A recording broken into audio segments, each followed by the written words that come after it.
کہ حضرت موسیٰ علیہ السلام کو جب اللہ تعالیٰ نے کوہ طور پر طلب فرمایا 30 راتوں کے لیے، جس میں بعد میں 10 کا اضافہ کر کے وہ ایک 40 رات کا ایک کورس بنا، دن رات، اس موقع پر جو مخاطبہ الہی، مکالمہ الہی سے مشرف ہوئے حضرت موسیٰ علیہ السلام، تو ان کی آتش شوق بھڑکی اور انہوں نے بڑی جرأت کر کے یہ درخواست کر دی، رب ارنی انظر الیک، پروردگار مجھے اپنا دیدار بھی عطا فرما، مجھے موقع عنایت فرما، میں تجھے دیکھ سکوں۔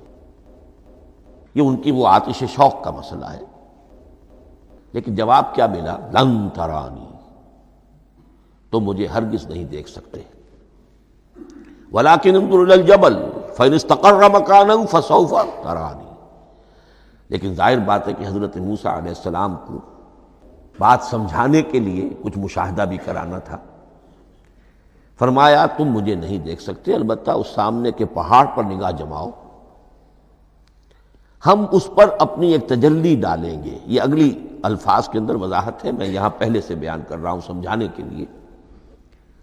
اگر وہ پہاڑ ہماری اس تجلی کو، تجلی کسے کہتے ہیں؟ جلا، روشنی، تو اللہ تعالیٰ کی طرف سے کوئی خاص اس کے نور کا جب پرتو ہوتا ہے کسی شے پر تو وہ اس کی تجلی ہے۔ ہم اپنی ایک تجلی اس پہاڑ پر ڈالیں گے، اگر وہ اس کو جھیل جائے، اپنی جگہ کھڑا رہ جائے، تو تم سمجھنا کہ شاید تم بھی ہمیں دیکھ سکو۔ فلما تجلی ربہ للجبل، اب یہاں وہ لفظ آ گیا، جب اللہ نے تجلی اپنی پہاڑ پر ڈالی، جعلہ دکا وخر موسیٰ صعقا، وہ پہاڑ ریزہ ریزہ ہو گیا اور حضرت موسیٰ بے ہوش ہو کر گر گئے۔ اب یہ بے ہوش ہو کر گر جانا، جبکہ وہ تجلی براہ راست بھی نہیں ہے، بالواسطہ ہے۔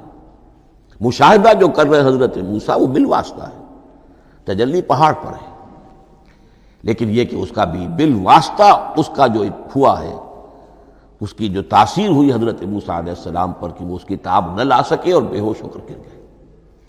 یہاں سے یہ بات سمجھ میں آتی ہے کہ یہ تجلی یہ ذات باری تعالیٰ تھی جس نے کوہ طور کو جلا کر بھسم کر دیا، یا ٹکڑے ٹکڑے کر دیا، ریزہ ریزہ کر دیا۔